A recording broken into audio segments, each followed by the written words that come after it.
আজিকালি সম্পৰ্কবোৰ জীয়াই তুলিবলৈ হ'লে আপুনি তেওঁ ভাল পোৱা প্ৰতিটো কাম কৰিব লাগিব। তেওঁক ভাল লগাবলৈ কেতিয়াবা মিছাও মাতিব লাগিব। তেওঁক গুৰুত্ব দিব লাগিব। তেতিয়াহে সম্পৰ্কটো জীয়াই থাকিব। তেনেকুৱা সম্পৰ্কত থাকি কি লাভ য'ত স্বাধীনতা নাই? যিবোৰ সম্পৰ্কত শাসন থাকে সেইবোৰ সম্পৰ্ক খন্তকীয়া।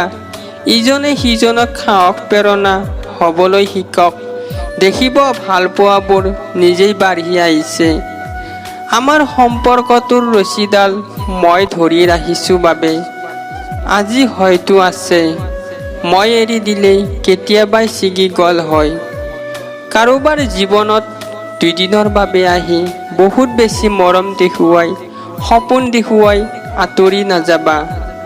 আঁতৰি অহাৰ পিছত তুমিতো ঠিকেই থাকিবা, কিন্তু তোমাৰ সেই দুদিনীয়া ভালপোৱা আৰু কেয়াৰবোৰে তেওঁক সদায় কন্দুৱাব। জীৱনত যি হ'ল হৈ গ'ল। এতিয়া মাথো এটাই আশা যে যিবোৰ মানুহ আছে জীৱনত তেওঁলোক যাতে আৰু হেৰাই নাযায়। খং কমাবলৈ শিকা, নহ'লে বহু ভাল সম্পৰ্ক সহজতেই হেৰাই যাব। শুকান গছতো নতুন পাত গজে যেতিয়া বসন্ত নামে।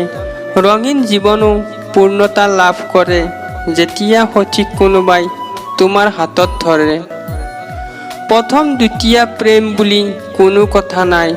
যিয়ে সকলো কথা জানি ভালপোৱাক জীপাল কৰে সেয়াই ভৱিষ্যত। পৃথিৱীত চবতকৈ ডাঙৰ লটাৰী হৈছে বিশ্বাসী কাৰোবাক বিচাৰি পোৱা। প্ৰতিজন মানুহৰে জীৱনত একোটাকৈ পাহৰিব নোৱাৰা কাহিনীত থাকে। কোনোবাই প্ৰকাশ কৰে আৰু কোনোবাই প্ৰকাশ নকৰাকৈ থাকি যায়। যেতিয়াই এটা সম্পৰ্কত তৃতীয়জনৰ প্ৰৱেশ ঘটিব তেতিয়াৰ পৰাই তোমাৰ প্ৰিয়জনৰ ওচৰত তুমি আৰু প্ৰিয় হৈ নাথাকা।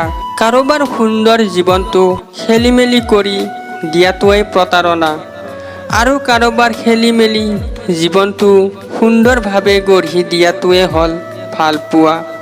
ভগৱানে আমাক সকলোকে একে মাটিতেই সৃষ্টি কৰিছে। কোনোবাই বাহিৰৰ পৰাই দেখাত সুন্দৰ আৰু কোনোবাই ভিতৰৰ পৰা।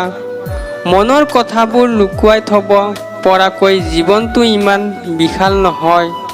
গতিকে মনৰ অনুভৱখিনি নিসংকোচ আৰু নিৰ্ভয়ে প্ৰকাশ কৰি দিবা। তোমাৰ জীৱনৰ আটাইতকৈ ভাল সিদ্ধান্ত তোমাৰ বাহিৰে আন কোনেও ল'ব নোৱাৰে। সেই সকলো ঠাইৰ পৰাই আঁতৰি আহক য'ত থাকিলে আপোনাৰ নিজকে মূল্যহীন যেন অনুভৱ হয়। আপুনি যদি এজন সঁচা মনৰ মানুহ, তেন্তে মানুহে আপোনাক হেৰুৱাব। আপুনি কাকো হেৰুৱাবলগীয়া নহয়। চকুৰ পানীৰ সৈতে সংঘৰ্ষ কৰি কৰি যি পুনৰ হাঁহিবলৈ লৈছে তাৰ হাঁহিটোৱে হৈছে এই পৃথিৱীৰ সকলোতকৈ সুন্দৰ হাঁহি। জীৱনটো ধুনীয়াই মাজবাটত লগ পোৱা কিছুমান মানুহেই জটিল বনাই থৈ গুচি যায়। পৃথিৱীৰ নিয়মবোৰ বৰ অদ্ভুত। তুমি আটাইতকৈ বেছি ভালপোৱা মানুহজনেই তোমাৰ দুখৰ কাৰণ হ'ব। জীৱনটো সৰু হ'লেও ইয়াত ঘটি থকা কাহিনীবোৰ বহুত ডাঙৰ।